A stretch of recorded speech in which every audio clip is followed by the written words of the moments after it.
तो मैथ्स के कुछ टॉपिक आपके हो चुके हैं, ठीक है। अभी केमिस्ट्री बायो आपकी चल रही है। केमिस्ट्री में बेसिक है सबसे ज़्यादा केमिस्ट्री। अगर देखा जाए तो तीनों साइंस में, फिजिक्स, केमिस्ट्री, बायो में केमिस्ट्री बहुत ध्यान से समझोगे तो बाकी आपके फिजिक्स भी थोड़ा थोड़ा अच्छा समझ में आएगा, क्योंकि जो इलेक्ट्रिसिटी वाली यूनिट है वो सारी कहीं ना कहीं केमिस्ट्री से रिलेटेड है। इलेक्ट्रॉन, प्रोटॉन, न्यूट्रॉन जब तक अच्छे से नहीं समझोगे तब तक वो समझ में नहीं आएगा। वैसे कहा जाता है कि केमिस्ट्री बहुत बोरिंग लगता है बच्चों को, कि बोरिंग सा सब्जेक्ट है, मज़ा नहीं आता।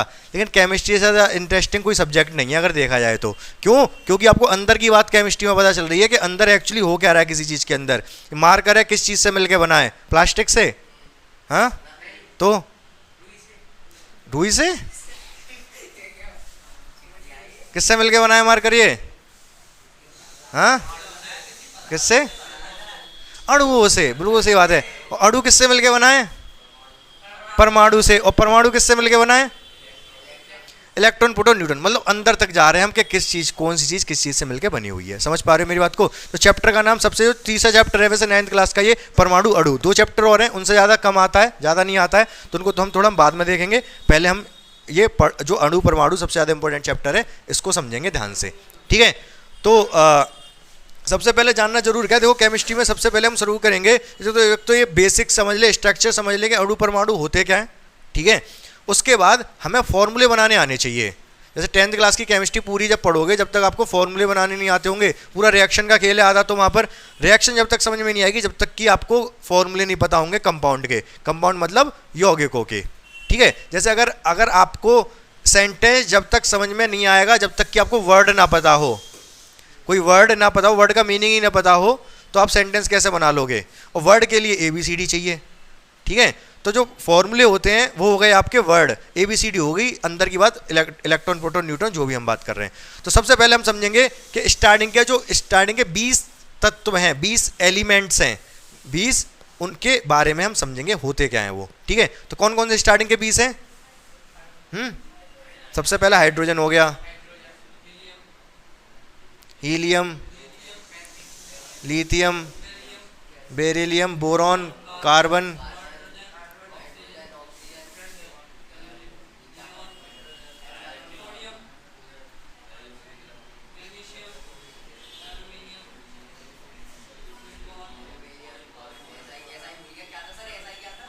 सिलिकॉन, सल्फर, आगे क्लोरीन, ऑर्गन नहीं, आर्गन, ऑर्गन वायु में होते हैं, नीचे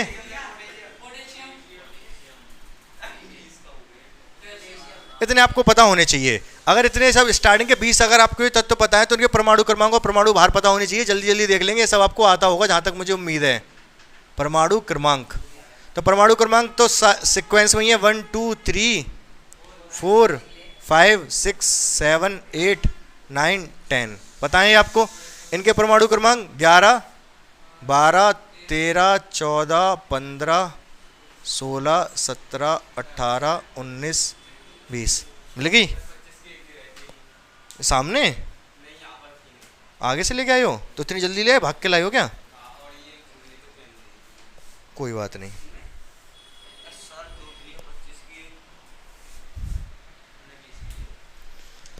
तो यहां तक इतने परमाणु क्रमांक आपको याद हो गए होंगे। नहीं हुए याद तो मैं कराऊंगा। याद है सबको? ऐसा कोई स्टूडेंट जिसको ये परमाणु क्रमांक याद ना हो? हाँ राजीव सर, याद है सारे? आपको याद है? नंबर से याद तो होने चाहिए, ठीक है। नंबर से याद होनी चाहिए क्योंकि इनकी संयोजकता भी हमें पता करनी पड़ेगी, संयोजकता क्या होती है, ठीक है। तो नंबर से याद करते हैं। स्टार्टिंग के हाइड्रोजन, हीलियम, लिथियम, जहां तक दिक्कत नहीं होनी चाहिए, 3 तक हो गए। हाइड्रोजन 1, हीलियम 2, लिथियम 3, ठीक है। आगे की बात करते हैं। देखो छोटी छोटी ट्रिक है, ट्रिक अगर दिमाग में स्टैक कर जाएगी तो याद रहेगा, नहीं तो वैसे रटने में तो दिक्कत ही है। अब ट्रिक हो सकता है नॉनसेंस भी हो। बेरिलियम है, इसकी मैंने ट्रिक बनाई थी। वैसे दो सब में ज़्यादातर एक है, इसमें वैसे इसमें भी 2 है, इसको तो 3 याद ही है, बाकी आसपास के सब एक हैं। ये लिथियम में जरूर 2 हैं, तो 2 का स्क्वायर क्या होता है? 4, 4 ऐसे याद कर लो। बेरिलियम का क्या होता है? 4, ठीक है। कार्बन का 6 याद रहेगा आपको? नहीं, हाँ नहीं याद रहे तो एक ट्रिक है, इसको एक घुंडी पहना दो, इसको एक, क्या बन गया ये? 6 बन गया ये, ठीक है। तो कार्बन का 6 याद रहेगा। नाइट्रोजन का आपको 7 याद रहेगा कि नहीं? हैं? नहीं याद रहे तो इसको मिटा दो, इसको सीधा खड़ा कर दो तो 7 बन जाएगा ये। सीधा खड़ा कर दो यूँ, ये भी टेढ़ा है थोड़ा। तो नाइट्रोजन का 7 याद रहेगा कि नहीं? ठीक है।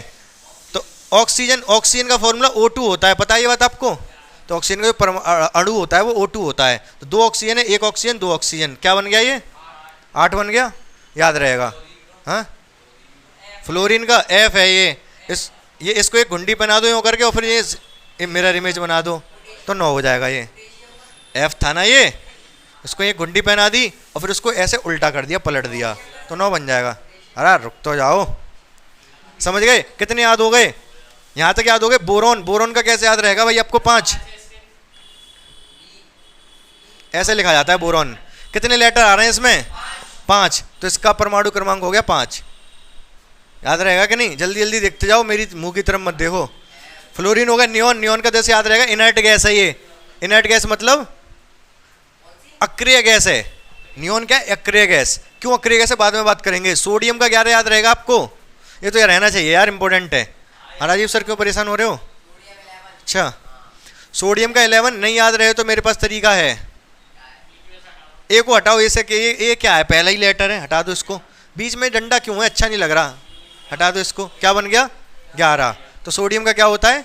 11। याद रहेगा कि नहीं आपको? मैग्नीशियम सोडियम के बाद ही आता है, सोडियम मैग्नीशियम, तो 11 12। ठीक है। एल्यूमिनियम का 13 होता है, ऐसे याद कर लो, कोई दिक्कत नहीं है। सिलिकॉन का 14 याद रहेगा, कार्बन के जैसा होता है ये। फॉस्फोरस का 15 कैसे याद रहेगा? हाँ बताओ, रट लो, हटाओ। सल्फर का 16 कैसे याद रहेगा? सल्फर, घुंडी बना दी इसको ये। अब कहोगे ये तो 6 बन गया। अरे 6 तो कार्बन का होता है, तो कोई दिक्कत नहीं है, एक और लगा दो, 16 हो गया। तो सल्फर का हो गया 16। ठीक है, समझ पा रहे हो मेरी बात को? क्लोरीन का होता है 17, आर्गन का होता है 18, पोटेशियम यहाँ तक ही याद करा रहा हूँ, तो लास्ट वाले 2 तो याद रहेंगे ही। Potassium calcium 19 20। अब इसमें कोई आर्ग्यूमेंट की जो नहीं होनी चाहिए, आपको याद करने पड़ेंगे। जितनी ट्रिक मैंने बता दी उनको आप याद रख लो और ये सारे याद कर लो।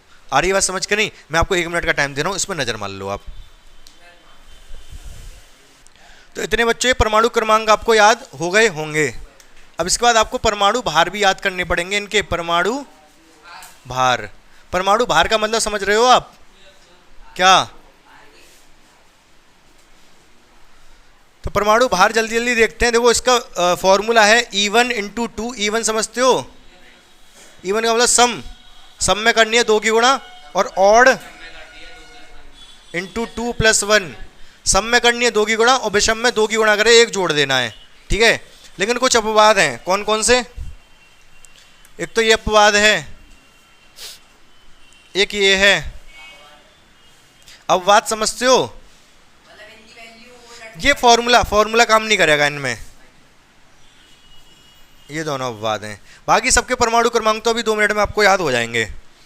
सबसे पहले बात करते हैं इसकी, इसका छोड़ो, इसका बात करते हैं। 2 का 4 हो जाएगा, 2 दूनी 4। विषम है × 2 + 1 7, विषम है × 2 + 1 11, सम है 6 12, सम है ये 12, ये कितना है 19, ये कितना हो जाएगा 20, 11 दूनी 22 और 1 23, विषम है ना, तो 2 की गुणा करके 1 जोड़ देंगे। हैं? अरे 16 यार, 16 ही तो लिखा था वो। हाँ क्या हीलियम? अरे यार क्या करवा रहे हो तुम लोग? 12, इसका क्या हो जाएगा? 12 दूनी 24, ठीक है। 13 27 28 31 36, इसका 19 का 39, इसका 40। ठीक है, फालतू मत रहो, जिससे पूछ रहा हूँ वही बताएगा। तो यहाँ तक के तो आपको परमाणु भार भी याद हो गए होंगे, जहाँ तक मुझे उम्मीद है। ठीक है, अभी देखो जितना मैं बता रहा हूँ ना, इससे ही कम से कम 2-3 क्वेश्चन बन जाएंगे यहीं पर हैं। कहाँ? क्यों 29 क्यों आएगा भाई? अरे सम है ना, 14 दूनी 28, ठीक है। विषम में जोड़ता है 1। राजीव सर कैसी बात कर रहे हो आप? तो इधर आ जाओ। अभी अपवादों की बात कर ले रहे हैं। अपवादों में सबसे पहले ये हाइड्रोजन का होता है 1, अब क्वेश्चन ये बन गया कि हाइड्रोजन का परमाणु भार 1 क्यों होता है, अभी डिस्कस करेंगे इसको। इसका होता है 9, है तो ये सम लेकिन विषम वाला फॉर्मूला लगता है। इसका होता है 14, है तो विषम लेकिन सम वाला लगता है। इसका होता है 35.5, क्यों, यहाँ से एक क्वेश्चन बनेगा इसका भी। इसका होता है 40, सेम दोनों का, यहाँ से एक क्वेश्चन बनता है। यहाँ से सबसे पहले यही 40 दोनों का, इन्हीं दोनों की बात कर ले रहे हैं, इन दोनों का परमाणु भार सेम है तो इन दोनों को बोलते हैं हम आइसोबार, हिंदी में बोलते हैं समभारिक। क्या बोलते हैं?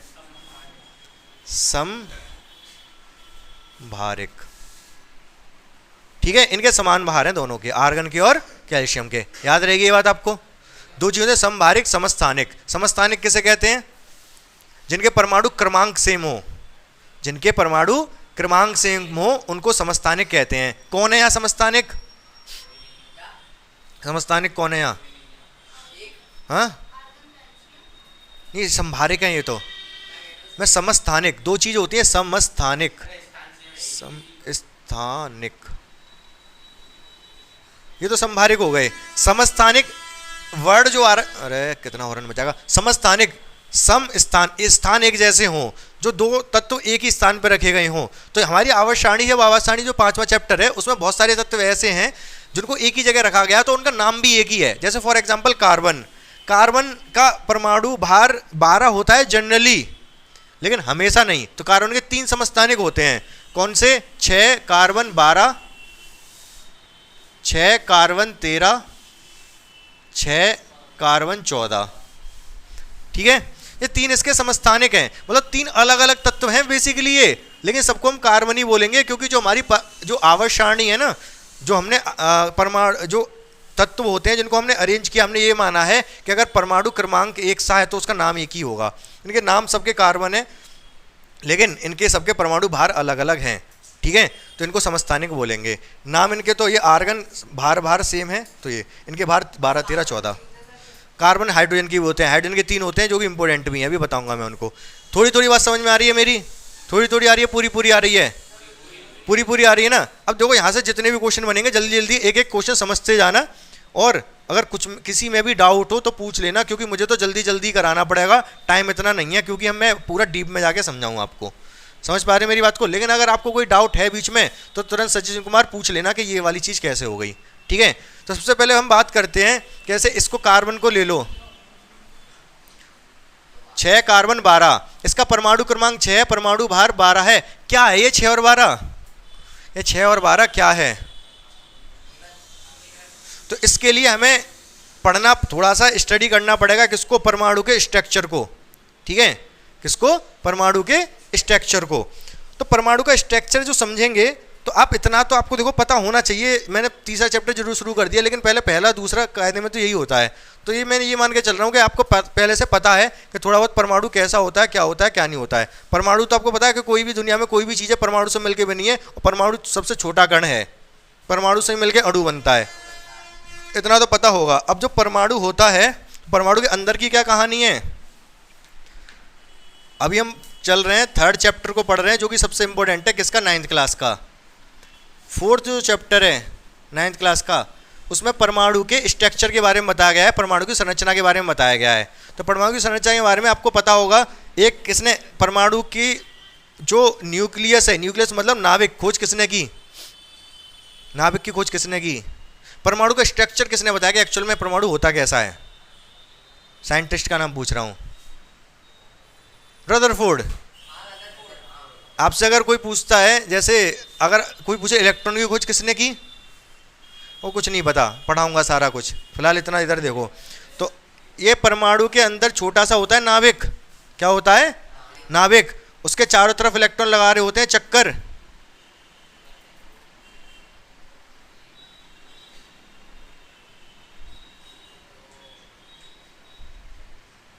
तो क्या बन गया ये है एक परमाणु। कितने इलेक्ट्रॉन है इसमें? 4। ठीक है, 4 इसमें इलेक्ट्रॉन है, ये बीच में रखा हुआ है नाभिक। ठीक है, इस पूरे को हम परमाणु बोलते हैं। इतना तो आपको पता होगा, परमाणु के अंदर सब एटॉमिक पार्टिकल कौन कौन से होते हैं? इलेक्ट्रॉन, प्रोटॉन और, पता है कि नहीं पता ये बात आपको? ठीक है, इलेक्ट्रॉन तो ये आपको दिखाई दे रहे हैं जो कि नाभिक के चारों ओर चक्कर लगा रहे हैं। प्रोटॉन और न्यूट्रॉन कहाँ पर हैं? हाँ, नाभिक में, बिल्कुल सही बात है इनकी। देखो 4 इसमें इलेक्ट्रॉन है, तो आप बता सकते हो ये कौन सा तत्व होगा? इसमें अगर 4 इलेक्ट्रॉन है तो कौन सा हो सकता है ये तत्व? है इसमें 4 इलेक्ट्रॉन होंगे इसमें। बेरिलियम, ठीक है। इसका परमाणु क्रमांक 4 है, तो इसी से पता चल रहा है। इसके प्रोटॉन बताता है, वैसे तो परमाणु क्रमांक क्या बताता है? प्रोटॉन की संख्या बताता है। तो यहां पर ये नाभिक होगा इसके अंदर, और नाभिक किस तरीके का होगा? बहुत ध्यान से आप बच्चों सुनते जाना। ये 4 दिख रहे हैं, ये क्या है? प्रोटॉन। क्या है? प्रोटॉन। और इसमें होंगे 5 न्यूट्रॉन। ये नाभिक है पूरा। नाभिक एक्चुअली कोई ऐसा नहीं कण है, नाभिक नाभिक मिलके बनाए प्रोटॉन और न्यूट्रॉन। लाल वाले न्यूट्रॉन कर लो और काले वाले प्रोटॉन कर लो, ठीक है। तो ये जो प्रोटॉन और न्यूट्रॉन से मिलके जो बना है उसको हम नाभिक कहते हैं। सही बात है ये। और बाकी इलेक्ट्रॉन तो चारों तरफ चक्कर लगा ही रहे होते हैं। क्यों लगाते हैं इलेक्ट्रॉन चक्कर नाभिक के? कौन सा बल कार्य करता है यहाँ पर, जिसकी वजह से इलेक्ट्रॉन नाभिक के चारों ओर चक्कर लगाता है? पृथ्वी सूरज के चारों तरफ चक्कर क्यों लगा रही है? कौन सा बल कार्य कर रहा है? गुरुत्वाकर्षण बल। गुरुत्वाकर्षण बल की वजह से ही तो चारों तरफ चक्कर लगा रही है। इलेक्ट्रॉन नाभिक के चारों ओर चक्कर क्यों लगा रहा है सचिन कुमार? हाँ, क्या? गुरुत्वाकर्षण से। क्यों गुरुत्वाकर्षण नहीं, आप बता सकते हो? अरे कोई तो बताओ, कौन सा फोर्स लग रहा है? Electrostatic force. कौन सा? क्या होता है भाई ये? धनात्मक और ऋणात्मक आवेश के बीच में जो बल लगता है उसको इलेक्ट्रोस्टैटिक फोर्स कहते हैं। इलेक्ट्रॉन पे कैसा आवेश होता है? ऋण आवेश। और जो इसके अंदर नाभिक के अंदर प्रोटॉन है उस पर कैसा आवेश है? प्रोटॉन पे धन आवेश है, इलेक्ट्रॉन पे ऋण आवेश है। तो धन आवेश ऋण आवेश में आकर्षण का बल लगेगा। और न्यूट्रॉन पे कोई आवेश नहीं है, न्यूट्रॉन मतलब न्यूट्रल। समझ पा रहे हो? तो जो अंदर नाभिक है इस पे पूरे पे धनावेश है, इलेक्ट्रॉन पे ऋणावेश है, इसी के कारण ये इसके चक्कर लगा रहा है, ठीक है। हाँ, माइनस कुछ नहीं।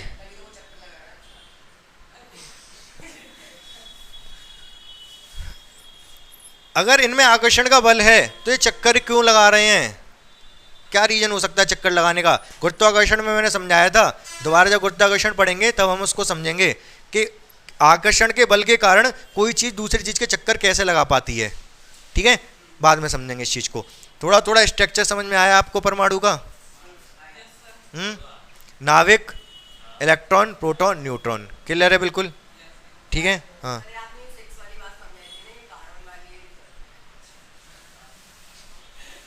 उसमें क्या समझ में नहीं आया वैसे? हाँ, वो उस पर आऊँगा भी वापस।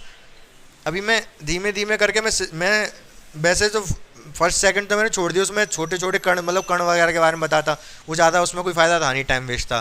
थोड़ा 4th चैप्टर, 4th के बाद 3rd, सबसे ज़्यादा इंपॉर्टेंट यही है। रदरफोर्ड ने गोल्ड फॉयल एक्सपेरिमेंट किया था, वो बाद में अभी 4th चैप्टर डिस्कस करूँगा तब बताऊँगा। तो ना इसके बारे में पूरी चर्चा करेंगे, ये कैसे हुआ, क्या हुआ, कब हुआ, ठीक है। फिलहाल आप इतना समझो, नाभिक के चारों तरफ इलेक्ट्रॉन, बीच में नाभिक का मतलब प्रोटॉन और न्यूट्रॉन। आगे बढ़ूं? ठीक है। तो बहुत ध्यान से बच्चों मेरी बात सुनते रहना। यहाँ पे मैंने लाल डॉट कितने लगाए हैं? 4। काले? लाल 5 हैं, काले 4 हैं, टोटल 9 हो गए। तो इसका भार कितना है? 9। तो जो भार होता है वो न्यूट्रॉन और प्रोटॉन में होता है, इलेक्ट्रॉन में कोई भार नहीं होता। इलेक्ट्रॉन बिल्कुल भारलेस है, भार रहित है, ठीक है, उसका भार नहीं है। जो भी भार है इनका ही है, प्रोटॉन और न्यूट्रॉन जो अंदर है नाभिक में, नाभिक का ही भार है जो कुछ है। 9 है ना, इसीलिए इसका नाभिक ये भार जो है वो 9 है। ये बात समझ पाए आप? और परमाणु क्रमांक 4 क्यों है? क्योंकि इसमें 4 क्या है? प्रोटॉन 4 हैं, प्रोटॉन 4 है। काले वाले 4 दिख रहे हैं कि नहीं इसमें अंदर? तो इसीलिए इसका परमाणु क्रमांक 4 है। समझ पा रहे हो? तो ये क्या होता है, ये परमाणु क्रमांक एक्चुअली क्या होता है? प्रोटॉन की संख्या। परमाणु क्रमांक क्या होता है? प्रोटॉन की संख्या। और जो परमाणु भार होता है ये क्या होता है? ये परमाणु भार एक्चुअली होता क्या है? भार होता है परमाणु का भाई, परमाणु भार परमाणु का भार होता है, लेकिन बनता किसकी वजह से है? एक्चुअली ये बताता है हमें प्रोटॉन प्लस न्यूट्रॉन की संख्या बताता है। समझ पा रहे हो हल्का फुल्का मेरी बात को? क्योंकि भार प्रोटॉन और न्यूट्रॉन की वजह से ही होता है। हाँ, और जितने इसके अंदर प्रोटॉन हैं उतने ही इलेक्ट्रॉन होंगे। पूछो क्यों? पूछो क्यों? कौन बताएगा? राजीव सर आप बताओ। ज़्यादा केमिस्ट्री तुम्हारी वो है क्या, गुजरी हुई? कोई बात नहीं, मज़ा आएगा, देखो समझते जाना, ठीक है। हाँ बताओ, तुम बोलो। तो मेरी बात ध्यान से सुनो भाई, परमाणु पूरा जो होता है उस पर कोई आवेश नहीं है। इस टाइम ये मार्कर है, इस पर कोई आवेश है? नहीं है। इसमें मार्कर कोई आवेश तो, इसमें परमाणु तो बहुत सारे परमाणु से मिलकर बना है। ये मार्कर है, ये बहुत छोटे छोटे परमाणु से मिलकर बना है। उस पर कोई आवेश नहीं, क्योंकि परमाणु पे कोई आवेश नहीं होता, क्योंकि परमाणु पर कोई आवेश नहीं होता। तो अगर कोई परमाणु है मेरे पास, तो इस पर अगर कोई आवेश नहीं है, इसका तात्पर्य है जितना इसके अंदर धनावेश है उतना इसके अंदर ऋणावेश भी है। जितना इसके अंदर धनावेश उतना ही ऋणावेश। प्रोटॉन पे होता है धनावेश, तो कितना धनावेश हो गया? 1 2 3 4, 4 धनावेश हो गया कि नहीं? प्रोटॉन पे धनावेश होता है, यार ध्यान से सुनते जाओ मेरी बात को। प्रोटॉन पे धनावेश होता है तो 1 2 3 4, 4 धनावेश हो गया। अब इस परमाणु के अंदर अगर 4 धनावेश है, 4 ऋणावेश भी होना पड़ेगा, तो इसीलिए इसके अंदर 4 इलेक्ट्रॉन है। 4 इलेक्ट्रॉन और 4 प्रोटॉन, धनावेश ऋणावेश बराबर खत्म। तो परमाणु पे कोई आवेश नहीं। समझ पाए मेरी बात को? बोलो हाँ या ना। ठीक है, थोड़ा थोड़ा, कम कम, ज़्यादा ज़्यादा, आगे बढ़ूं? ठीक है। तो सबसे पहले जो क्वेश्चन बनता है, अगर आपको स्ट्रक्चर अभी समझ में नहीं आया हो तो कोई बात नहीं है, क्योंकि हम 3rd चैप्टर पर हैं, अभी 9th क्लास का 3rd चैप्टर पर हैं, 4th चैप्टर भी हम पढ़ेंगे। ठीक है, फिलहाल इलेक्ट्रॉन प्रोटॉन न्यूट्रॉन होते हैं, इतना समझ में आ गया होगा आपके। ठीक है, तो मैंने क्या बताया, भार जो होता है वो होता है प्रोटॉन प्लस न्यूट्रॉन की वजह से। तो ये जो भार है 9 का मतलब इसमें 9 प्रोटॉन प्लस न्यूट्रॉन है, और जो 4 जो परमाणु क्रमांक होता है वो किसके कारण होता है? प्रोटॉन के कारण। तो इसमें प्रोटॉन की संख्या 4 है और न्यूट्रॉन प्लस प्रोटॉन 9 है। इसका मतलब न्यूट्रॉन कितने हैं? इसमें न्यूट्रॉन कितने हैं? 5 हैं। अभी थोड़ा कम समझ में आया होगा, एक एग्जाम्पल से समझते हैं, ध्यान से सुनते रहना। आप बताओ बच्चों मुझे, एल्यूमिनियम का केस ले लेता हूँ। एल्यूमिनियम का क्रमांक है 13 और भार है 27। तो इसमें आपको बताना है इलेक्ट्रॉन प्रोटॉन और न्यूट्रॉनों की संख्या बतानी है, माइनस प्लस न्यूट्रल। बता सकते हो आप?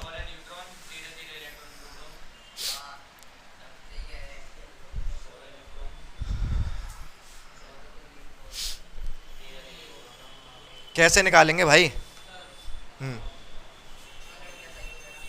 तो ये जो नीचे है, जो 13 जो नीचे दिख रहा है ना आपको, ये प्रोटॉन बता रहा है। सोचो ही मत, प्रोटॉन हो गए 13, और जितने प्रोटॉन होंगे उतने इलेक्ट्रॉन होंगे, सोचो ही मत इसमें कुछ। ठीक है, अब इसका भार 27 है, ये मैंने ये ले लिया, इसका टोटल भार 27 है।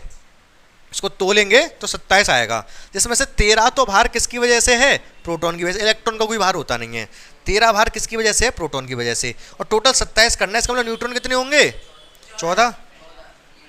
14 जब न्यूट्रॉन होंगे तभी तो भार 27 बनेगा इसका। समझ पा रहे हो मेरी बात को या नहीं? ठीक है, तो 13 और ये 14। मैं आपको पूछने का टाइम देता हूँ, आप पूछ सकते हो। तो बच्चों ध्यान से समझो, मैं दोबारा से इसको एक्सप्लेन करता हूँ। मैं सीधी सीधी बात आपको ये समझा रहा हूँ। सपोज मैंने एग्जांपल ले लिया सोडियम का। सोडियम, इसका क्रमांक है 12, भार है 23, परमाणु क्रमांक है 11 और भार है 23। जो क्रमांक होता है वो क्या बताता है कि इसके अंदर प्रोटॉन कितने हैं वो बताता है। तो ये प्रोटॉन की संख्या हो गई। ये जो 11 जो क्रमांक है वही प्रोटॉन है। प्रोटॉन 11 हो गए, खेल खत्म। और जो ये क्रमांक ये भार होता है, ये होता है प्रोटॉन प्लस न्यूट्रॉन की संख्या। अगर हमको ये पता चल चुका है कि इसमें प्रोटॉन 11 हैं, तो न्यूट्रॉन कितने होंगे जिससे कि भार 23 बन जाए? 12। तो हमें पता चल गया न्यूट्रॉन 12 हैं, प्रोटॉन 11 हैं, इलेक्ट्रॉन भी 11 ही होंगे। अगर प्रोटॉन 11 हैं तो इलेक्ट्रॉन भी 11 होंगे और न्यूट्रॉन हो गए 12। क्या आपको समझ आया? ये क्लियर हुआ ये? अच्छा, पूछ लूँ मैं एक दो एक आपसे?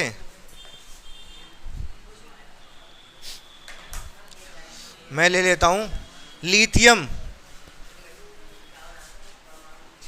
लिथियम 3 7, कितने इलेक्ट्रॉन प्रोटॉन न्यूट्रॉन बताने हैं? अरे यार रुक जाओ, तुमसे पूछ रहा हूँ, आप बताओ। न्यूट्रॉन 4, बिल्कुल सही बात है। 3 इलेक्ट्रॉन 3 प्रोटॉन न्यूट्रॉन 4।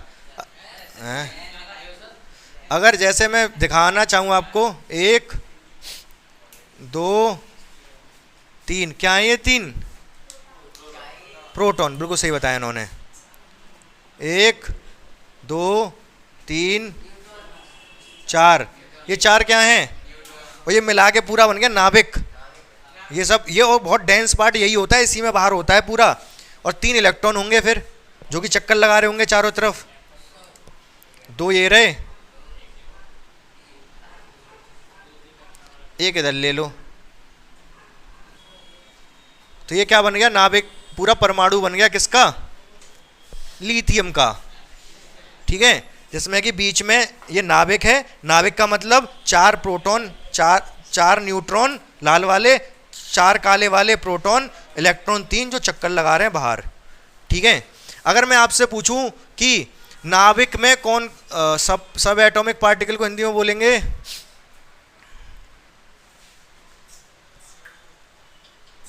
छोड़ो,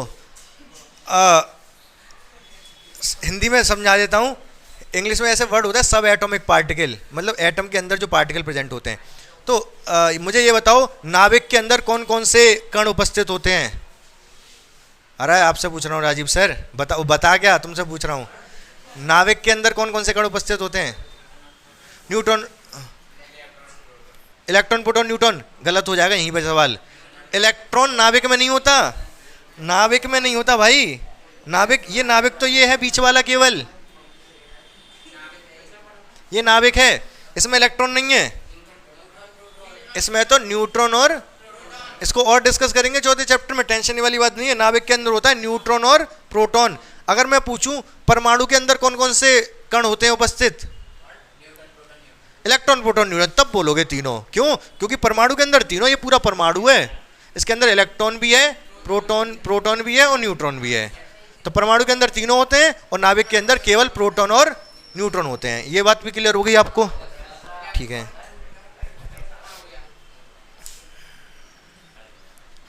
अब इसके बाद हमारा एक क्वेश्चन, एक तो बहुत सारे क्वेश्चन अब तक मैं लगभग बता चुका हूँ आपको। हो सकता है जितनी अभी मैंने क्लास बता दी ना, उसी में से एक क्वेश्चन इलेक्ट्रॉन प्रोटॉन न्यूट्रॉन पूछ ले, या फिर परमाणु के अंदर या नाभिक के अंदर कोई कण पूछ ले, या फिर और भी कुछ जो भी मैंने बताया।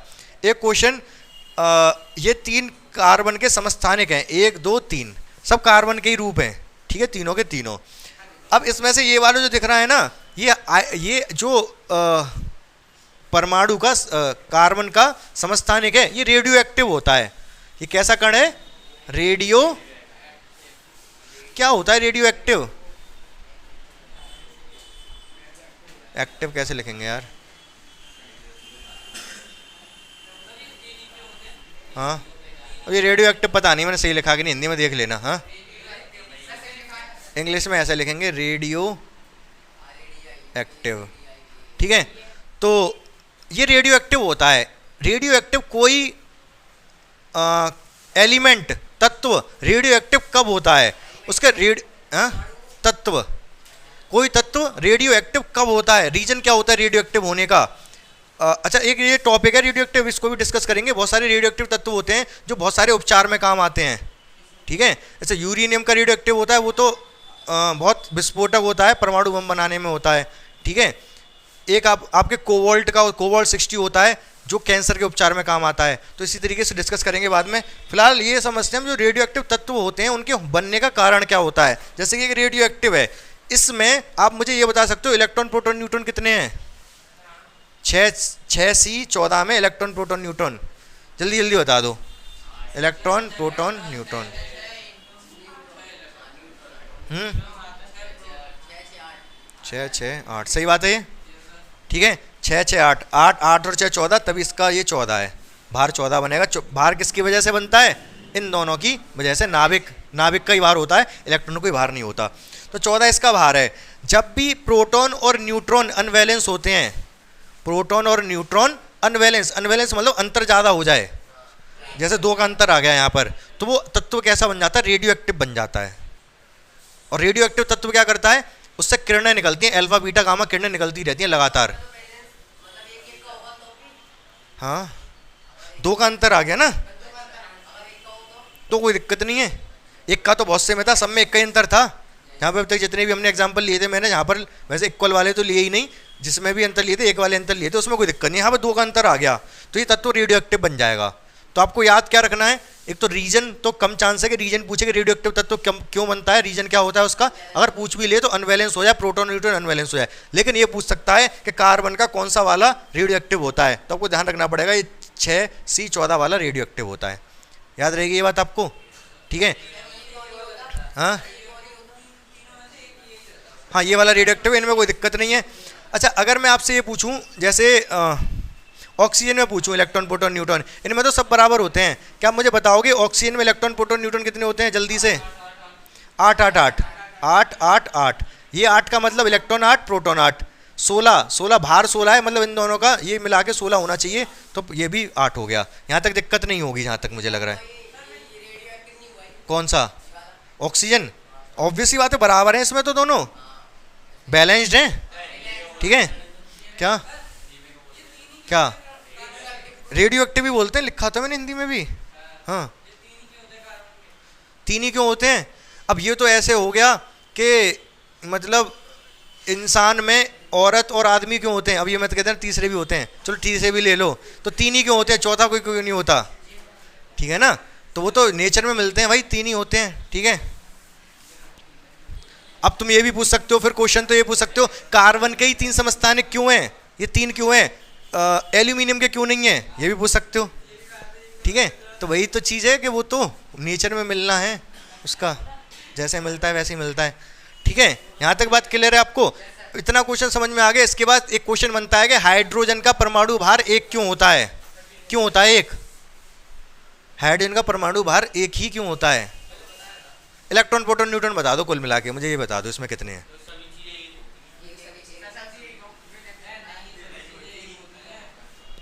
हाइड्रोजन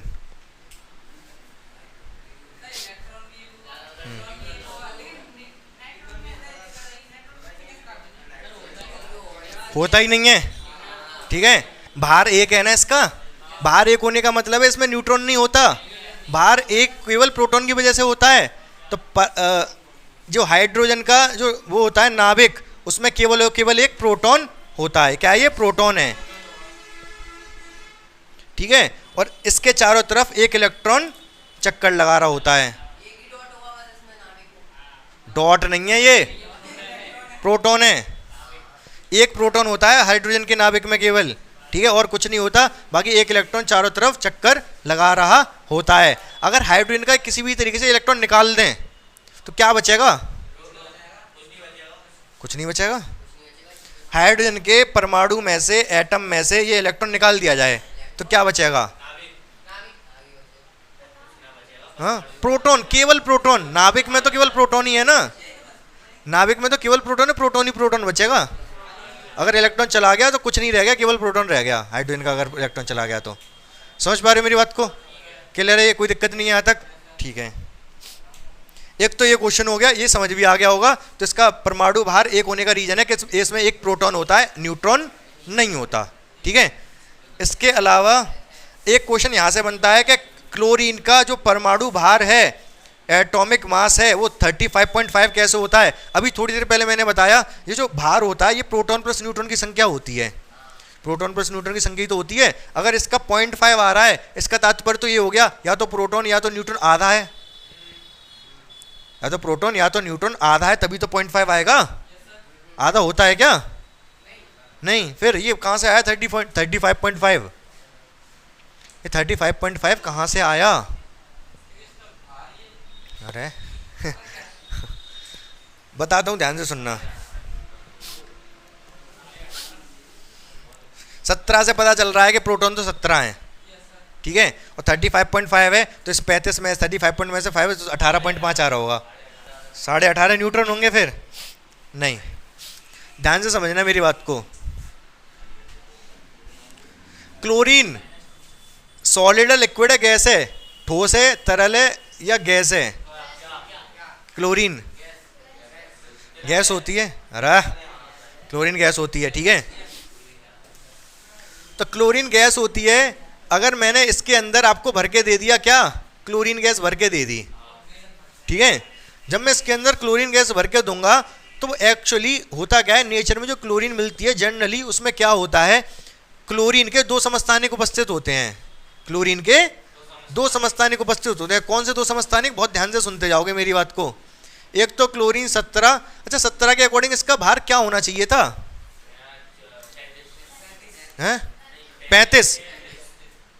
सोच समझ के बोलो, नहीं मैं उड़ा दूंगा। 35 होना चाहिए। 17 दूनी 34 और 1 35। सही बात है कि नहीं? ठीक है, ये एक समझता, ये एक होता है क्लोरीन का, ये होता है इसमें। अगर मैं क्लोरीन गैस भर के दे रहा हूँ इसके अंदर, और क्लोरीन गैस भर के अगर आपको पिला दूँ तो क्या होगा? हैं? जब कोई अभिक्रिया होगी जिससे क्लोरीन गैस निकल रही होगी, उस अभिक्रिया में भर दो उसमें से निकाल के इसमें, ठीक है। तो ये क्लोरीन गैस है, इसमें इसका भार 35 होना चाहिए, लेकिन केवल एक यही वाला नहीं होता है, एक और होता है 17 क्लोरीन 37। तो क्लोरीन के 2 समस्थानिक होते हैं जो जनरली क्लोरीन गैस अगर आपके पास है जिसमें उपस्थित होते हैं। समझ पा रहे हो? 37 कहाँ से आया? जैसे कार्बन में 14 आया था, इसमें 37 नहीं हो सकता? होते हैं। मैं क्या कह रहा हूँ, क्लोरीन, ये दोनों क्लोरीन, जाकर मैं आपको क्लोरीन भर के दे रहा हूँ इसमें, तो इसमें ये दोनों क्लोरीन उपस्थित होंगे, ठीक है। अभी मैंने आपको अच्छा डाल्टन वाला नहीं बताया। डाल्टन के पोस्टुलेट्स थे 6। उस ये क्लोरीन के जो कोई भी तत्व के समस्थानिक होते हैं, इसकी वजह से उनका एक पोस्टुलेट्स गलत हो गया था, एक परिकल्पना गलत हो गई थी। चर्चा करूंगा उसके बारे में। तरबूज वरबूज नहीं, डाल्टन की परिकल्पना थी 6, उन्होंने अपने वो दिए थे नियम, परिकल्पनाएं दी थी। ध्यान है आपको? आपको कहाँ याद होगा, 9th क्लास का है, कोई बात नहीं। हाँ नहीं, रेडियोएक्टिव नहीं है। समझो, ध्यान से समझो मेरी बात को। अरे उंगली हटाओ। तो ये 2 कार्बन के समस्थानिक उपस्थित होते हैं। अगर मैं इसमें कार्बनिक क्लोरीन, अगर मैं इसमें क्लोरीन भर के दे रहा हूँ, तो ये वाला और ये वाला 2 क्लोरीन होंगे। और किस अनुपात में होंगे? ये अनुपात में होंगे 3:1 के अनुपात में होंगे। ये 3:1 के अनुपात में क्या मतलब है? बहुत ध्यान से मेरी बात सुनते रहना, दोबारा ना बतानी पड़े। अगर मैं इसके अंदर क्लोरीन भर के दे रहा हूँ, मैंने इसमें के अंदर क्लोरीन भर के दी 100 ml, कितनी? 100 ml क्लोरीन भर के दी। अगर मैं 100 ml क्लोरीन भर के दी, तो इसमें से 75 ml तो कौन सी होगी? ये वाली होगी। और 25 ml कौन सी होगी? ये वाली होगी। इनका अनुपात निकालेंगे 3:1 ही तो आएगा। चलो छोड़ो, इतना टफ कैलकुलेशन मत लो। अरे ये कैसे घूम गया?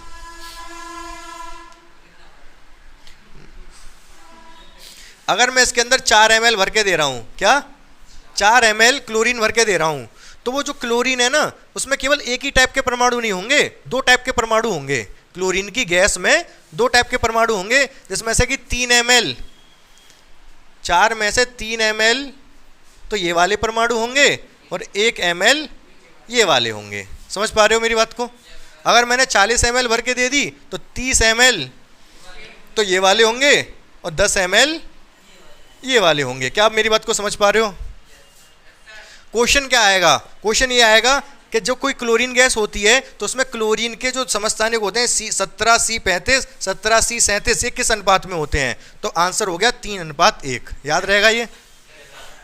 ठीक है, तो क्वेश्चन ये बन सकता है। बाकी हाँ, यही क्वेश्चन आएगा, बहुत इंपॉर्टेंट क्वेश्चन है ये जो भी बता रहा हूँ।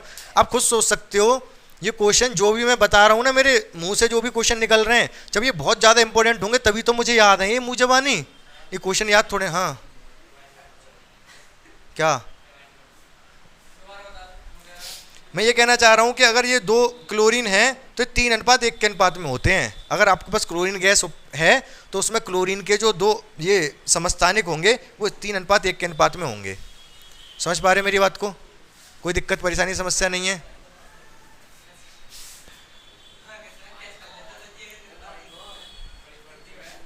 क्लियर है ये बात या नहीं है? कोई कन्फ्यूजन तो नहीं है? अच्छा, अब यहाँ से क्वेश्चन आपके में तो एमसीक्यू आएगा, सॉल्व करने को तो आएगा नहीं, लेकिन मैं करके दिखा दे रहा हूँ इससे ये कैसे, इसका 35.5 आया कैसे। ठीक है, बहुत ध्यान से मेरी बात आप सुनते रहोगे। तो देखो 35 वाला कितना है, 3 गुना है, 37 वाला 1 गुना है, तो अब 35 की गुणा कर दो 3 में और 37 की गुणा कर दो 1 में, दोनों को जोड़ दो। यहाँ 3 की गुणा की थी या 1 की गुणा की थी, तो 4 से भाग दे दो, तो कितना आएगा 105 और 37 140 142 142 डिवाइड बाई 4 कितना आ जाएगा, ये 35.5 आ जाएगा। समझ पा रहे हो? बोलो हाँ या ना। तो इस वजह से, क्योंकि 3:1 में होते हैं दोनों, इसलिए इसका जो परमाणु भार होता है 35.5 होता है। 4 इसलिए क्या, क्योंकि यहाँ पे 3 की गुणा की थी या 1 की गुणा की थी, इसलिए 4। जब अनुपात में कोई चीज़ होती है ना, उनका एवरेज निकालना हो तो इसी तरीके से निकलता है। हाँ हाँ हाँ हाँ, जितने भी अनुपात में उन दोनों का गुणा कर दो, अनुपातों का योगफल जो उससे डिवाइड कर दो, तो एवरेज वैल्यू ऐसी ही निकलती है। ठीक है, तो क्या यह बात आपको कंसेप्ट समझ में आया बिल्कुल अच्छे से? कोई डाउट हो, मैं आपको टाइम दे रहा हूँ, आप पूछ सकते हो। अब बच्चों ध्यान से देखना आगे की कहानी। आगे की कहानी में सबसे ज़्यादा इम्पोर्टेंट ये है कि हमको पता होना चाहिए इन सारे तत्वों की संयोजकता। क्या पता होनी चाहिए? संयोजकता, जो कि बहुत ज़्यादा आवश्यक है परमाणु यौगिक का फॉर्मूला बनाने में। ठीक है, तो संयोजकता के लिए वैसे आगे जब मैं डिस्कस करूंगा तो बताऊंगा एक्चुअली होता क्या है, लेकिन फिलहाल के लिए आप एक चीज़ याद रखो, 2, 10, 18। क्या याद रखोगे? तो आप ये मान के चलो कि कोई भी जो परमाणु है अपने पास या तो 2 इलेक्ट्रॉन रखना चाहेगा या 10 या 18। वैसे तो आउटर मोस्ट शेल में बाहरी कक्षा में 8 रखना चाहता है, लेकिन इस चक्कर में भी ज़्यादा ना पड़ो आप, बाहरी कक्षा में 8 रखना चाहता है, क्योंकि आप इसको समझो 2, 10, 18, या तो वो 2 इलेक्ट्रॉन रखेगा या 10 रखेगा या 18। इतनी बात क्लियर है आपको? ठीक है, अब सुनो मेरी बात को बहुत ध्यान से। नाइट्रोजन के पास कितने इलेक्ट्रॉन हैं? कितने इलेक्ट्रॉन हैं? हाँ, 7 इलेक्ट्रॉन है। नाइट्रोजन के पास 7 इलेक्ट्रॉन है, ये 7 यहाँ पर जो लिखा हुआ है। अगर इसके पास 7 इलेक्ट्रॉन हैं तो ये कितने करना चाहेगा, 2, 10 या 18? जो इसके नज़दीक है, 10 नज़दीक है, 10 करना चाहेगा। 10 इलेक्ट्रॉन करने के लिए इसको क्या करना पड़ेगा? 3 इलेक्ट्रॉन किसी से लेने पड़ेंगे। तो जो नाइट्रोजन की संयोजकता है वो होती है 3। नाइट्रोजन की संयोजकता कितनी है? 3, क्योंकि ये 3 इलेक्ट्रॉन लेता है। वैलेंसी है क्या? अरे नियॉन से क्यों लेगा, किसी से भी ले सकता है यार। NO2 नाइट्रोजन डाइऑक्साइड, अगर नाइट्रोजन डाइऑक्साइड तो ऑक्सीजन से ले रहा है। ठीक है, तो इतनी बात समझ में आई। न्यूट्रॉन की नाइट्रोजन की संयोजकता कितनी है? 3। अब मैं किसी की भी पूछूं बता दोगे आप? पक्का बताओ, तुम बताओ सल्फर की संयोजकता बताओ। सल्फर की 2 लेगा, इसका नंबर है 16। अगर सल्फर का नंबर 16 है तो ये 18 करेगा। 18 करने के लिए क्या करेगा? 2 इलेक्ट्रॉन लेगा किसी से, तो इसकी संयोजकता हो गई 2। -2 आएगा, वो तो वैलेंसी। फिर किसी की भी पूछो बता दोगे इस हिसाब से। तो आप अगर मैं पूछूं सोडियम की कितनी होगी? Na 11 है, इसका 11 है, 1 दे के 10 करेगा, तो इसकी संयोजकता 1 है। 1 इलेक्ट्रॉन दे रहा है ना ये। ठीक है, अगर मैं पूछूं आपसे ऑक्सीजन की संयोजकता 8 है, 2 लेके 10 करेगा, तो इसकी संयोजकता 2 है। क्या सबकी संयोजकता आपको पता चल गई? मतलब इतने से जितने भी हैं इनकी संयोजकता आप बना सकते हो, कोई दिक्कत परेशानी समस्या नहीं है। ठीक है, अब देखो बच्चों, जितने भी धनायन ऋणायन होते हैं हमको, ये तो 20 वाले जितने थे वो तो आप खुद से बना सकते हो कि कौन सा धनायन है कौन सा ऋणायन है और संयोजकता कितनी है। ठीक है, बाकी 20 और 20 वाले तो बना लेंगे, और 20 से आगे वाले हमको पता होने चाहिए, जिससे कि फॉर्मूला आसानी से हम बना सकें किसी भी यौगिक का। सबसे पहले हम धनायन की बात कर रहे हैं। धनायन में भी एक संयोजी मतलब जिनकी संयोजकता केवल 1 होती है, जो एक इलेक्ट्रॉन। अब धनायन, अच्छा धनायन कब बनता है और ऋणायन कब बनता है? अभी जब हम बात कर रहे थे हम कह रहे थे ये इलेक्ट्रॉन देगा, ये इलेक्ट्रॉन लेगा। जो इलेक्ट्रॉन देता है उस पर धनायन होता है और जो इलेक्ट्रॉन लेता है उस पर ऋणायन होता है। कैसे, क्यों? अगर मान लो मेरे पास 900 रुपये हैं, ठीक है, मैंने 100 रुपये किसी से उधार ले लिए, ठीक है, तो मेरे पास ऋणायन है या धनायन है? ऋणायन है। हाँ, ऋणायन है। मेरे सर पे -100 लिखा रहेगा, मेरे यहाँ पे लिखा होगा 1000 रुपये, मेरे सर पे क्या लिखा आ रहा होगा? -100। इसका मतलब 1000 तो है, लेकिन वो -100 ऊपर लिखा रहा है, इसका मतलब -100 रुपये किसी लिए हुए हैं, ठीक है। अब मेरे पास मान लो 900 रुपये हैं मेरे पास, मैंने 100 रुपये किसी को दे दिए, तो मेरे यहाँ पर कितने रुपये लिख के आएंगे? 800। लेकिन सर पे क्या लिखा होगा? प्लस का 100। क्यों? क्योंकि 800 रुपये हैं, लेकिन 100 रुपये मैंने किसी को दे रखे हैं जो कि मुझे मिल जाएंगे। देने पे आता है धनायन, लेने पे आता है ऋणायन। तो हाइड्रोजन धनायन ऋणायन दोनों बनाता है, तो H+ लिख लो। हाइड्रोजन के बाद और कौन कौन से जो 20 में जो लिखवाए थे, और कौन कौन से जो इलेक्ट्रॉन देते थे?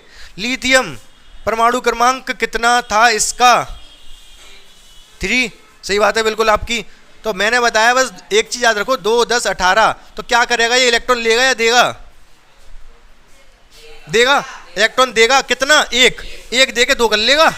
3 है ना, लिथियम का 3 है, तो 1 इलेक्ट्रॉन दे के 2 कर लेगा, ठीक है। 2 है इसके पास, तो लिथियम प्लस, क्या आ गया भाई? लिथियम प्लस, ठीक है। आगे आ जाओ, और कौन है जो 1 इलेक्ट्रॉन देगा? सोडियम, बिल्कुल सही बात है इनकी। सोडियम का होता है 11, तो 1 इलेक्ट्रॉन देके 10 करेगा, तो इसका आ गया Na+। और भी कोई पता है? पोटेशियम 19 होता है, पोटेशियम का 19 होता है। 1 इलेक्ट्रॉन देगा, ये कितने करेगा? 18 करेगा। 18 करेगा मतलब 1+। ये हो गए यहाँ तक। इसके बाद और कौन कौन से हैं? कॉपर 1+ भी होता है, 2+ भी होता है, ठीक है। इसी के अकॉर्डिंग इसके नाम भी हो जाते हैं क्यूप्रस और क्यूप्रिक, नाम बाद में लिखूंगा। और कौन एक इलेक्ट्रॉन 1 पॉजिटिव वाला होता है? हाँ नहीं, वो तो 2+, 3+ होता है। कॉपर हो गया। सिल्वर Ag, OG, Ag 1+ होता है। Ag मतलब सिल्वर, चांदी, 1 इलेक्ट्रॉन देता है, ठीक है। ये एक संयोजी हो गए। और 2 संयोजी की बात करें, वो रहने दो।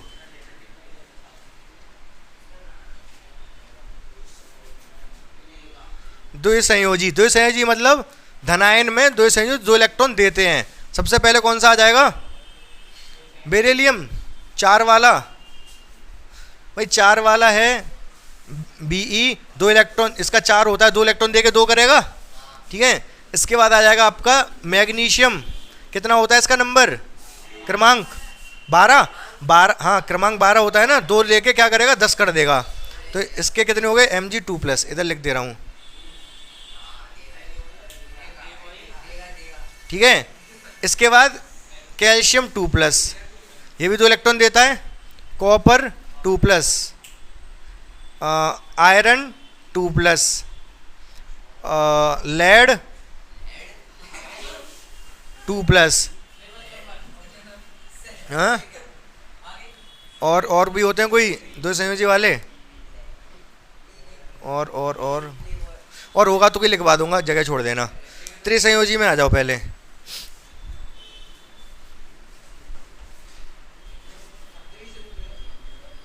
त्रिसंयोजी मतलब जिनकी संयोजकता 3 होती है, जो 3 इलेक्ट्रॉन देते हैं। बताओगे आप कौन कौन से होंगे?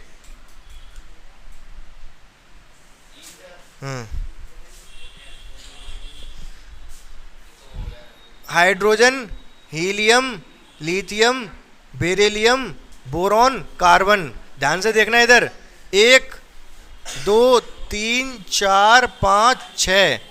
2, मैं क्या कह रहा हूँ, 2 करते हैं, 2 या 10, ठीक है। तो हाइड्रोजन की तो कोई संयोजकता होती नहीं है। लिथियम की 1 होती है, क्योंकि एक दे के 2 करता है। इसकी 2 होती है, क्योंकि 2 दे के 2 करता है। इसकी कितनी होगी?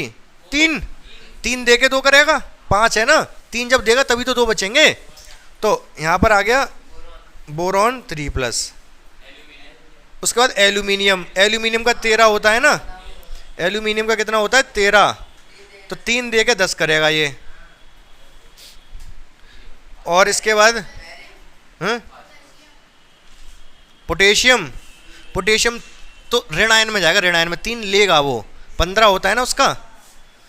पोटेशियम का 15 होता है। तो ये किसके नज़दीक है? 18 के या 10 के? 18 के नज़दीक है, 18 के नज़दीक है तो इसको 3 लेने पड़ेंगे तब जाके 18 होंगे इसके, और जो लेने वाला होता है वो ऋणायन होता है। ठीक है, तो ऋणायन में लिखूंगा उसको। इसके अलावा एक आपको आ जाता है, बोरोन हो गया, एल्यूमिनियम हो गया, और 3+ में Fe3+ होता है। आयरन 2+ भी होता है, 3+ भी होता है। एक बात बहुत ध्यान से मेरी समझ लेना, सिर्फ इसी पे क्वेश्चन पूछा जा सकता है कि अगर Fe3+ है तो इस आयन को क्या बोलते हैं? इसको बोलते हैं फेरिक। और अगर 2 है तो इसको बोलते हैं फेरस। ऐसी कॉपर में ये 1 भी होता है, 2+ भी होता है। जब 1+ होगा तो इसको बोलेंगे क्यूप्रस,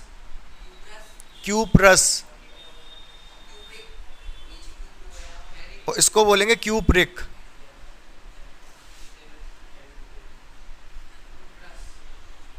समझ पा रहे हो आप मेरी बात को? Cuprous, cupric, ferrous, ferric.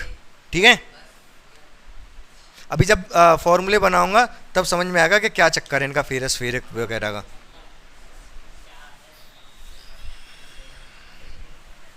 अब ऋणायन में आ जाओ। ऋणायन में सबसे पहले एक संयोजी मतलब जिनकी संयोजकता 1 होती है।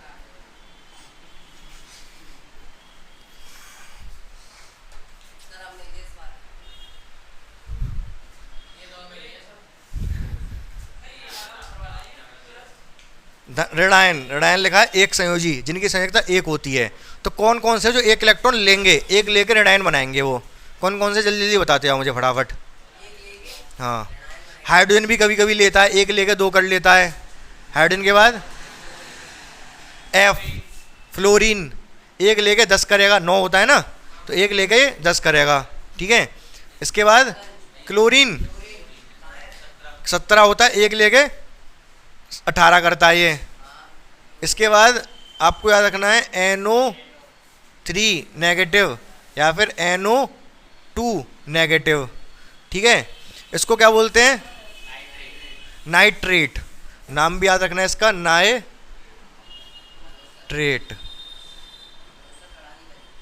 ठीक है, बाकी देख लेंगे और अगर कोई होगा तो, वैसे है नहीं यहाँ तक है। अब 2 संयोजी में आ जाओ जिनकी संयोजकता 2 होती है।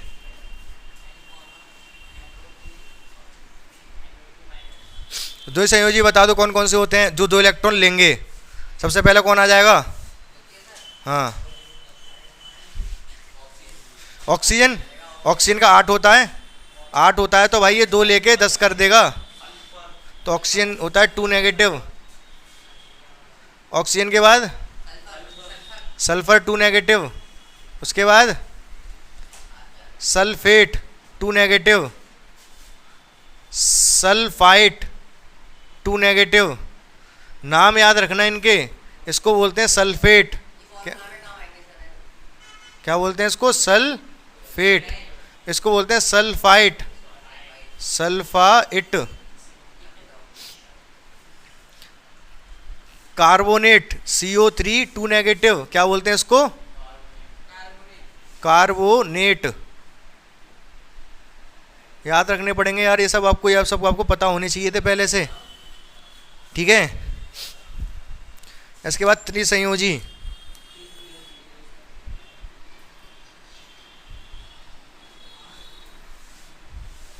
त्रिसंयोजी में जो 3 इलेक्ट्रॉन लेता हो, अब आएगा आपका वाला, बताओ, पोटेशियम। लेकिन इससे पहले भी एक और आ जाएगा, कौन सा? जो 3 इलेक्ट्रॉन लेता हो, नाइट्रोजन। क्योंकि नाइट्रोजन का 7 होता है ना, 3 लेके 10 करेगा ये। ठीक है, इसके बाद एक फॉस्फेट भी होता है, PO4 3 नेगेटिव। क्या बोलते हैं इसको? फॉस्फेट। हाँ, कहाँ है पोटेशियम? काय को? फॉस्फोरस है ये फॉस्फेट, PO4 3 नेगेटिव।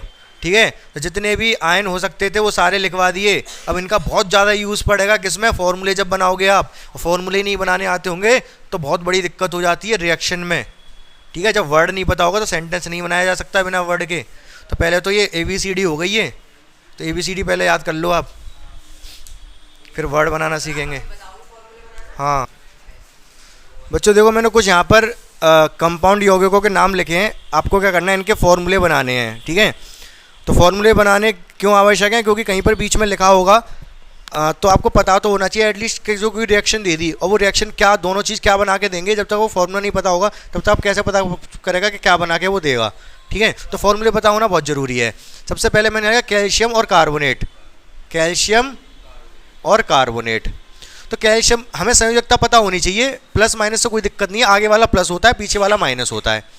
कैल्शियम पर कितना कितना आवेश होता है या फिर बैलेंसी कितनी होती है इसकी, कितना धनायन ऋणायन, कितना इसके कितना संयोजी था, दो था ना भाई, 20 था तो 2 इलेक्ट्रॉन देता था, दो इसकी वैलेंसी संयोजकता 2 थी। कार्बोनेट की संयोजकता कितनी होती है, 2, दोनों की संयोजकता 2 थी।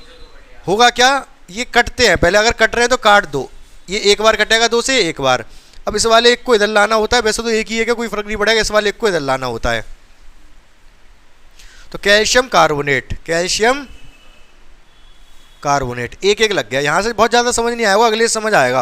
यहाँ क्या लगा, एल्यूमिनियम, एल्यूमिनियम का Al हो गया और सल्फाइड। अब सल्फाइड क्या है ये,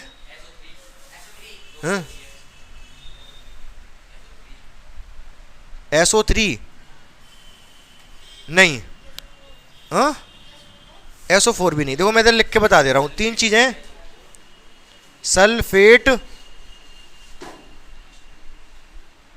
सल्फाइड और सल्फाइट, ठीक है। बहुत ध्यान से मेरी बात सुनना, 3 चीज है ये। अच्छा मैंने जब अभी नाम लिखवाए थे तो SO3 का नाम लिखवाया था क्या, क्या लिखाया आपने, सल्फाइड, सल्फाइड नहीं, टा कर लेना उसे। ये सल्फाइट टा वाला है, टा वाला सल्फाइट। देखो मैं बता रहा हूँ, सल्फाइड होता है S2 नेगेटिव, सल्फाइट होता है SO3 2 नेगेटिव, सल्फेट तो होता ही है SO4 2 नेगेटिव। तो आपको याद रखने पड़ेंगे ये सारी चीज़ें, समझ पा रहे मेरी बात को। सल्फेट होता है, एसल्फेट तो आप सब जानते हैं। इन दोनों में कन्फ्यूज, डा जब किसी के लास्ट में आ जाए तो वो अकेला ही होता है। जब किसी के लास्ट में डा है ना, डा, तो वो अकेला होता है। जैसे ब्रोमाइड तो ब्रोमीन अकेला होगा, क्लोराइड, नमक का सूत्र क्या होता है, क्या नाम क्या होता है, NaCl, नाम क्या होता है, सोडियम क्लोराइड। क्या बोल रहे हो आप, सोडियम क्लोराइड, डा रहा है ना लास्ट में, फॉर्मूला होता है NaCl। जब भी कोई अकेला होता है, ऐसे अकेला है तो लास्ट में डाई आएगा, ये ध्यान रखना है। ये चीज़ छोटी छोटी चीज़ है, याद रखनी पड़ेंगी आपको। जब डा आएगा तो सल्फर अकेला है, टा में SO3 होता है, टा में तो ये होता है ये सल्फेट। समझ गए कि नहीं, यहाँ पर डा लिखा था मैंने तो केवल सल्फर आएगा यहाँ।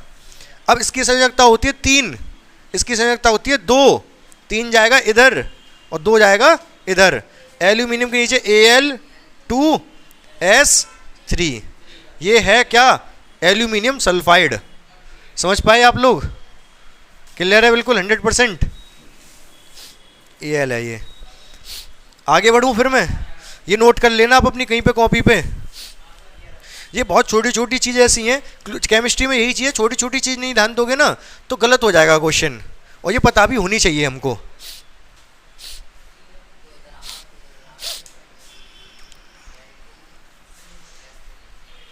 अच्छा, और जो मैंने वहाँ पर टा लिखवाया है ना, वो डा लिखवाया था, टा कर लेना, एस के नीचे लिख लेना, लिखना चाहो तो सल्फाइड। ध्यान नहीं है मैंने क्या लिखवाया था, मिटाऊं इसको, ये लिख लिया, ये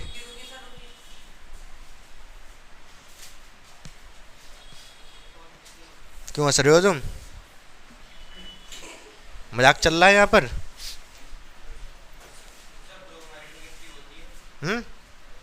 भांग खा के आए हो क्या आज तुम, हैं, या फिर और कोई नशा करके आए हो। हाँ क्या, एक, अच्छा हाँ, वहां पर मैंने एक संयोजी लिखवाए थे ना, एक संयोजी, वहां पर थोड़े बढ़ा लेना। हाँ वो सारे हैलोजन से लिख लो, वहां पर ध्यान नहीं रहे मुझे। अभी मैंने एक संयोजी ऋणायन में, यहाँ पर ऋणायन में एक संयोजी लिखवाए थे, क्लोरीन एक लिखवा दिया था, क्लोरीन के साथ ब्रोमीन भी लिख लो, ब्रोमीन एक नेगेटिव, आयोडीन एक नेगेटिव। ये सब हेलोजेंस में आते हैं, सब एक इलेक्ट्रॉन लेते हैं, क्लोरीन, ब्रोमीन, आयोडीन।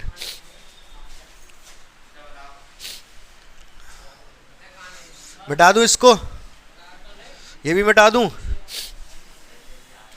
इधर आ जाओ, पोटेशियम कार्बोनेट, क्या फॉर्मूला बनेगा इसका, जल्दी से बता। तो पोटेशियम क्या होता है मेरे भाई, के, कार्बोनेट CO3।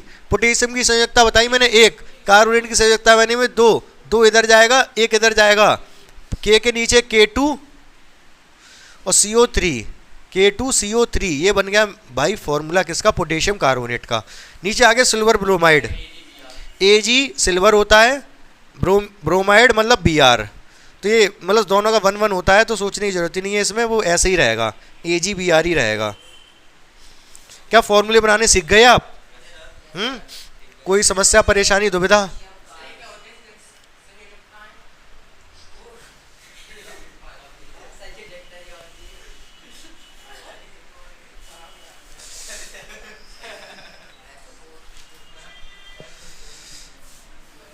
देखो कैल्शियम नाइट्रेट CaCO3 2 इससे पहले मैंने क्या, ये दोबारा लिख दिया क्या मैंने? अच्छा नाइट्रेट है इस बार, NO3 की संख्या होती है 1 केवल, ठीक है, तो 2 इधर जाएगा, 1 इधर जाएगा, तो Ca 1 अकेला, NO3 पे 2 है ना नीचे, तो NO3 होल ट्वाइस लगेगा, समझ पा रहे हो ना? NO3 के नीचे 2 आ गया, ये इधर से इधर आ जाता है, NO3 के नीचे 2 आ गया, पूरे NO3 पे 2 है, तो पूरा NO3 का होल ट्वाइस, ठीक है, ये Ca है। इधर हाइड्रोजन सल्फेट पे आ जाओ, हाइड्रोजन सल्फेट, हाइड्रोजन हो गया H, सल्फेट SO4, हाइड्रोजन की संयोजकता 1 होती है, सल्फेट की 2, अरे सल्फेट है, टा सल्फा इट नहीं है, सल्फेट है, ये 2 इधर आएगा, H के नीचे 2 है तो H2, SO4 के नीचे 1 है तो SO4, H2SO4, sodium hydrogen +1 carbonate -2 हो गया, -2, 1 और 1 1 1, ये 2 हो गया और ये भी 2 हो गया, कट गया 2 से 2, ये मान लो, तो ऐसे हो, मतलब ये 2 प्लस हो गया, 2 माइनस हो गया, बराबर हो गया। हाँ ये धावन सोडा होता है, धावन सोडा नहीं, वो धावन सोडा धोने वाला होता है, धोने वाला नहीं है, दूसरा बेकिंग सोडा है, ये बेकिंग सोडा का फॉर्मूला भी है ये, ठीक है। तो इतनी बात आपको समझ आ गई होगी, फॉर्मूले बनाना सीख पाए आप लोग, ठीक है, कोई दिक्कत परेशानी समस्या तो नहीं रह गई? आगे बढ़ूँ फिर मैं, ठीक है। इसके बाद बच्चों एक टॉपिक और समझो ध्यान से, इसी के साथ साथ यहीं कहीं खत्म हो जाएगा, फॉर्मूले बनाने सीख गए, आणविक भार, इंग्लिश में बोलते हैं मॉलिक्यूलर मास बोलते हैं इसको, क्या बोलते हैं? मॉलिक्यूलर मास, द्रव्यमान या भार भी बोल सकते हैं, आणविक द्रव्यमान, द्रव्यमान, ठीक, कुछ भी लिखा हो सकता है। क्या होता है मॉलिक्यूलर मास? इसका मतलब ये होता है, देखो अभी मैंने यहाँ पर परमाणु भार लिखवाए थे, सबके लिखवाए थे कि नहीं लिखवाए थे, तो उसी से इनका आणविक भार पूछ सकता है, वो किस तरीके से, जैसे फॉर एग्जांपल ये वाला एग्जांपल ले लो, आसान से ले लो, H2SO4 ले लो पहले, H2SO4 ये क्या है, एक अणु है ये, हाँ या ना? इसमें कितने परमाणु हैं इस अणु में? ये इसको बोलते हैं क्या, सल्फ्यूरिक एसिड, क्या बोलते हैं? Sulphuric acid. इस सल्फ्यूरिक एसिड का ये एक अणु है जिसमें कितने परमाणु हैं?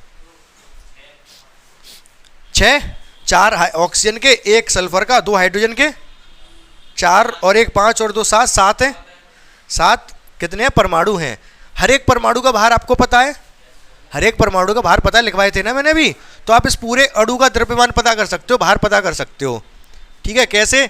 हाइड्रोजन के एक परमाणु का क्या होता है? 1, क्योंकि 2 हैं तो 2 गुणा 1, समझ रहे हो ना? सल्फर का 1 अकेला है, ऐसा इस पर कुछ लग नहीं रहा ना, 1 अकेला, सल्फर का कितना बताया था मैंने? सल्फर का नंबर बता दो, नंबर पहले नंबर बताओ अब। 16, सल्फर का नंबर था 16, तो 16 दूनी 32, तो 32 था इसका भार। ऑक्सीजन का बता दो, 8 तो नंबर था, 16 द्रव्यमान, 16 द्रव्यमान था, और लेकिन 4 हैं ऑक्सीजन के, 4 गुणा 16, 2 + 32 + 16 चौक की 64, ठीक है, कितना हो गया 98। तो ये आ गया 98। क्या मतलब है इसका? इसका मतलब ये है कि आपको सल्फ्यूरिक एसिड का एक परमाणु दे दिया जाए तो उसका द्रव्यमान कितना होगा 98। क्या किलो? हाँ, AMU जिसकी तैयारी कर रहे हो आप, एटॉमिक मास यूनिट, ठीक है, या फिर यू लिख देते हैं सिंपली इसको। तो जो परमाणु या अणु को तोलने की जो इकाई होती है उसको AMU कहते हैं, ठीक है ना। अणु या परमाणु को जो तोलने की इकाई होती है, वेट करने की इकाई होती है, उसको AMU, atomic mass unit, formula full form पूछ सकता है इसकी, एटॉमिक मास यूनिट, ठीक है। हिंदी में क्या बोलेंगे? परमाणविक द्रव्यमान इकाई, ठीक है, मात्रक, कुछ भी बोल सकते हैं। समझ गए यहाँ तक? हैं? और किसी का पूछना है? इसका बता दो फटाफट, कितना होगा इसका द्रव्यमान, इस अणु का द्रव्यमान कितना होगा? गिरी रहने दो भैया, गिरी रहने दो, तुम उसको रखी रहने दो नीचे, लाओ मुझे दे दो।